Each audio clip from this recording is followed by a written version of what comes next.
What is the parable of the sower?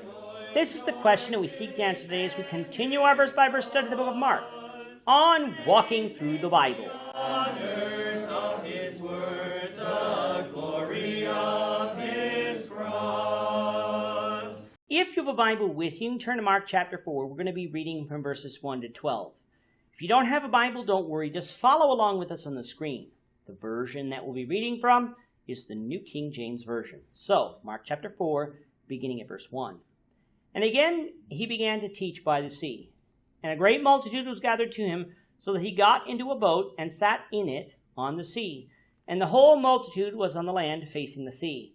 Then he taught them many things by parables, and said to them in his teaching, Listen, behold, the sower went out to sow. And it happened as he sowed that some seed fell by the wayside, and the birds of the air came and devoured it. Some fell on stony ground, where it did not have much earth, and immediately it sprang up, because it had no depth of earth. But when the sun was up, it was scorched, and because it had no root, it withered away. And some seed fell among thorns, and the thorns grew up and choked it, and it yielded no crop. But other seed fell on good ground, and yielded a crop that sprang up, increased, and produced, some 30-fold, some 60, and some 100. And he said to them, He who has ears to hear, let him hear. But when he was alone, those around him with the 12 asked him about the parable. And he said to them, To you it has been given to know the mystery of the kingdom of God. But to those who are outside, all things come in parables, so that seeing they may see and not perceive, and hearing they may hear and not understand, lest they should turn and their sins be forgiven them. In this episode, we find Mark giving us one of Jesus' most famous parables, the parable of the sower. Mark tells us that this parable was told while Jesus was by the sea, something that Matthew 13, where Matthew's account of this parable is found, agrees with. Mark doesn't give us a time marker as to when this parable is told, but Matthew 13 verse 1 would tell us that it was the same day as the events found at the end of Mark 3. Of all the main parables Jesus told, the book of Mark only contains 4 of them. 3 of them are found in this chapter, while the 4th is found in chapter 12.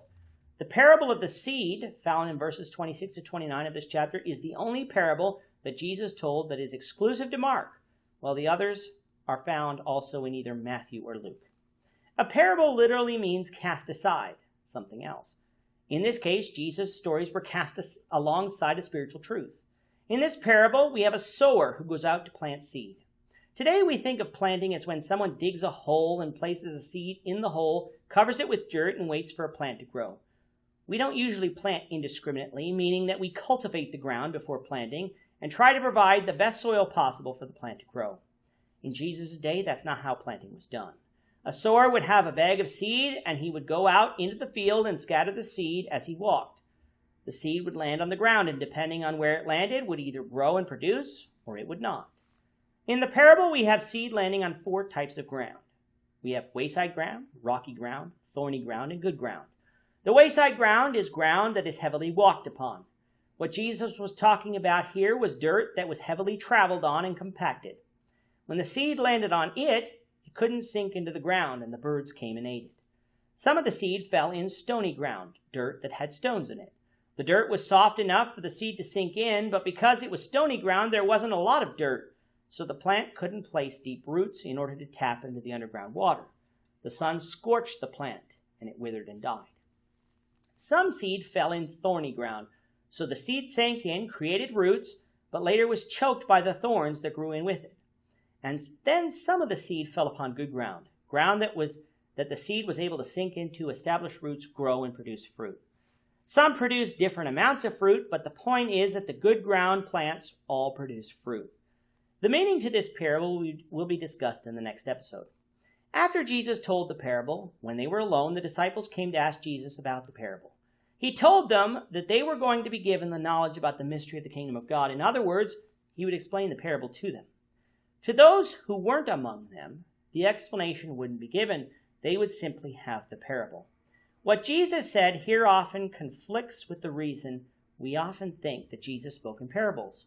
Our explanation usually is that Jesus' parables were created as a way to take a hard concept and use a story to make it easier for us to understand. Now, for us today, we can say this and actually be speaking the truth because we have the full revealed word along with Jesus' explanations. But at the time Jesus spoke these parables, it was to conceal the truth from them who really didn't want to seek and obey God. Mark used Isaiah 6, 9, and 10, which spoke of the spiritual condition of Israel, to illustrate this point. At the time of Isaiah's prophecy, God had been warning Israel through the prophets, but Israel would not listen and heed the message, and thus were carried off into captivity. Jesus was teaching about the kingdom and salvation, but the people would not listen and heed the message. God gives us the ability to understand and be confused by the same message. Which will happen to us depends on our willingness to listen and to comprehend his words and put away our own thoughts and ideas. The apostles wanted to understand about the parables in the kingdom of God, so Jesus would reveal those mysteries to them. But to those who didn't want to understand, Jesus was content keeping them in their current condition, showing us that not only do we have the ability to obey, but we need the desire to obey if we're going to do anything with the gospel. With that, our time is up today, Lord, when we hope you'll join us for tomorrow's discussion of Mark chapter 4, verses 13 to 20, as we continue our walk through the Bible, one verse at a time. Thank you for watching today's episode. We hope that you found it edifying and ask that you not only subscribe to our channel and podcast, but that you like and share this episode among your friends, so that the saving gospel of Jesus Christ can go out to the whole world. Of his cross.